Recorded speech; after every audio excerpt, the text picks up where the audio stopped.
Oke, ini adalah project bisnis retail ya, PAG, maaf saya salah kopel, PAG 1417. Di asus saya dan Putu ya untuk grup B ya. Jadi ini adalah step by stepnya untuk merancang project bisnisnya. Jadi yang pertama Anda lakukan riset bisnis. Nah ini Ibu contohkan dari salah satu hasil kajian bahwa selama tahun 2020 ada 6 top top 6 aneka produk yang menjadi primadona bisnis online ya. Di sini ada frozen food, makanan vegetarian, lauk pauk, siap makan, minuman sehat, kemudian ada makanan ringan dan dessert. Nah, frozen food, khusus untuk frozen food, itu salah satu dosen tamu kita itu dari Java Confit ya, itu menghasilkan aneka frozen food. Nah, Anda kalau ingin bermitra sebagai pemasok, silahkan ya Anda memilih pilihan frozen food, itu Anda cukup bisa sangat prospek untuk dijadikan pilihan produk retail ini ya. Kemudian tahap keduanya dalam proses riset itu kita menggunakan metode Scamper ya. Jadi Scamper ini adalah singkatan dari substitute, combine, kemudian adapt, kemudian M-nya modify, P-nya itu adalah kok Ibu lupa ya, P. E-nya eliminate dan R-nya rearrange. P-nya nanti kita bahas berikutnya ya. Ini adalah salah satu metode untuk merangsang otak kita berpikir out of the box. Nah, jadi metode Scamper ini dipakai untuk memulai dari riset pasar. Ya. Nah, awalnya apa yang akan kita riset? Sumber informasi mana? Nah, kita bisa telusur dari marketplace yang tersedia ya. Karena kita bicara marketplace itu global ya. Jadi ada ini yang saya contohkan ada 4, AliExpress, Tokopedia, Shopee, Bukalapak. Silakan aja Anda memilih di antaranya atau semuanya mau Anda surfing isinya. Silahkan ya. Ini tadi P-nya put to another use ya. Apa yang harus disubstitut gitu. Jadi oke, kalau misalnya untuk makanan fungsional yang sehat, yang kalorinya tidak tinggi. Beras itu kalorinya tinggi. Kadar gula yang tidak bagus untuk darah, misalnya glucemicsnya tinggi.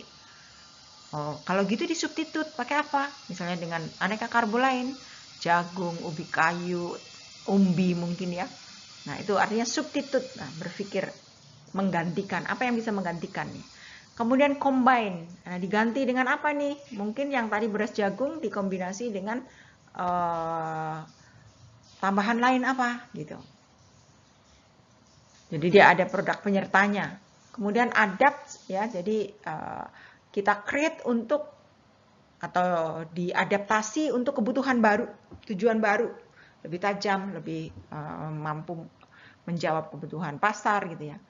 Nah, kalau yang modify, magnify, minify itu perubahan-perubahan yang kita desain untuk membuat dia berbeda. Mungkin pada waktu di kewirausahaan Anda belajar ATM ya, amati, tiru, modifikasi. Nah, modifikasi di sini penting sekali.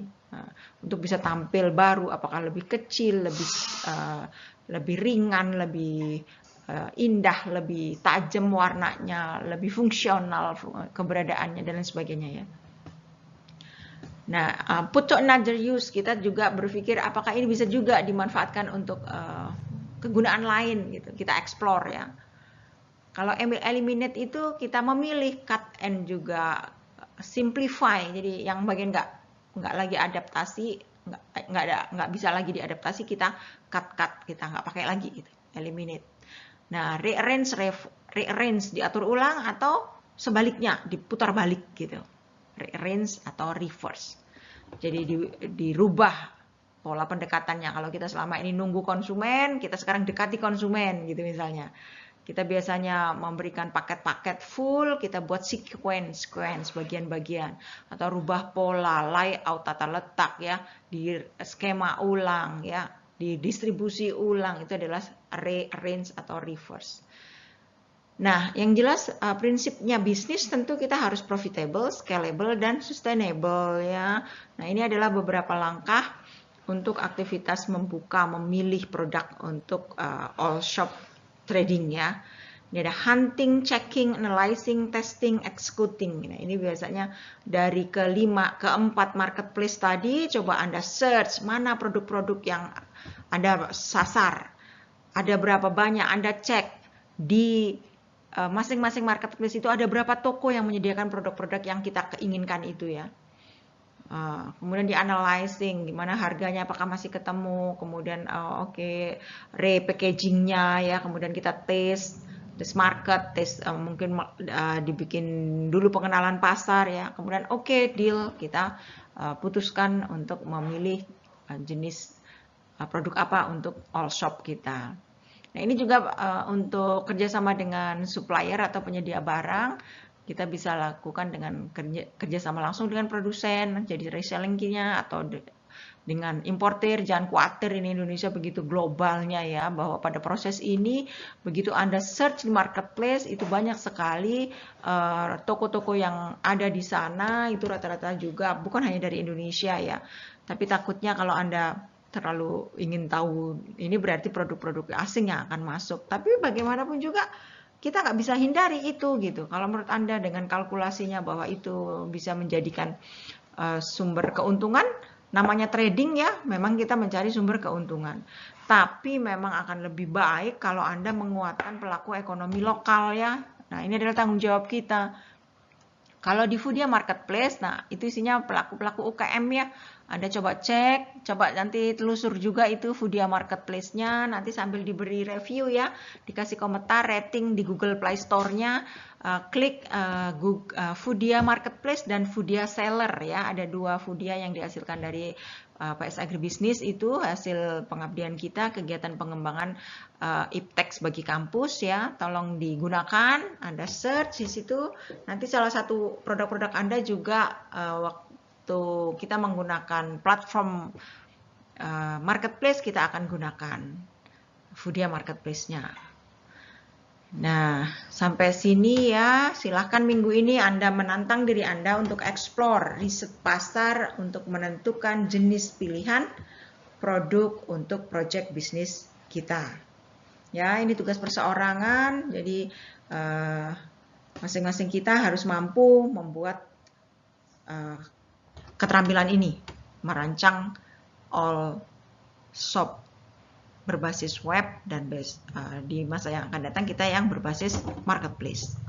Oke, selanjutnya ini untuk harga sebagai ilustrasi.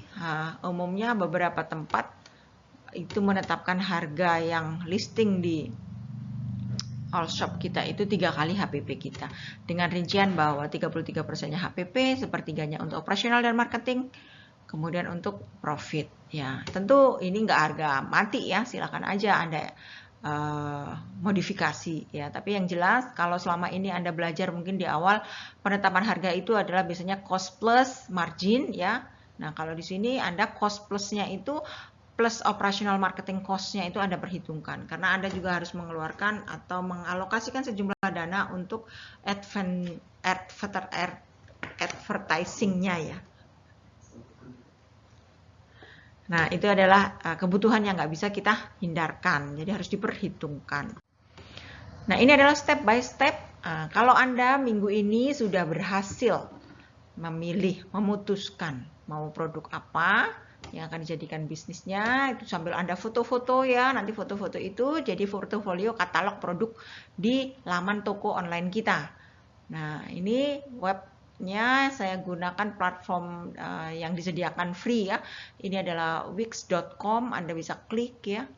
Kemudian pastikan Anda punya akun email untuk pendaftaran ya. Nanti kalau Anda sudah punya akun email dan daftar dan berhasil, Anda akan bisa masuk. Ini lamannya, saya menggunakan akun Foodia Bakery ya. Nah, nanti Anda kalau sudah masuk bisa create new site here. Nah, pada waktu new site kita klik, maka akan terbuka menu baru. Di sini kita pilih store-nya, store seperti apa yang kita inginkan. Jadi ada banyak laman, nanti pada waktu first site klik ini, kita pilih yang untuk online. Nah, setelah online diklik, nanti kita bisa memilih store-nya. Kalau Ibu sarankan untuk yang food and drinks ya, jadi target kita kan untuk aneka pangan ya. sementara tidak untuk produk lain ya. Silakan nanti Anda explore untuk kalau Anda punya bisnis sendiri di produk lain ya. Nah, kalau sudah kita pilih, maka pilih food and beverage-nya ya. Di sini kita sudah masuk ke laman blog online shop kita. Silahkan Anda bisa perbagian, ini misalnya ada header webnya, ada foto-foto, nanti bisa kita ganti dengan foto-foto produk kita ya. Pelan-pelan, nah silahkan nih Anda nanti bisa step by step mengganti template dari web di blog ini ya. Nanti kalau semua sudah selesai, tambahkan produk dan lain sebagainya, kita baru siap publish ya. Nah, ini adalah tampilan kalau di preview, mood previewnya. Jadi tampilan web kita nanti akan seperti ini. Nah, kalau Anda sudah mau melihat hasilnya, tinggal klik publish. Nanti kita ada alamat di mana web blog kita itu bisa kita akses gitu ya. Jadi nanti kita tinggal copy link alamat web kita ya. Kurang lebih itu pengantar untuk mata kuliah project bisnis retail ya. Nanti kita akan lebih banyak pendampingan praktiknya untuk membuat Anda bisa menguasai ini. Terima kasih atas perhatiannya. Saya akhiri. Assalamualaikum warahmatullahi wabarakatuh.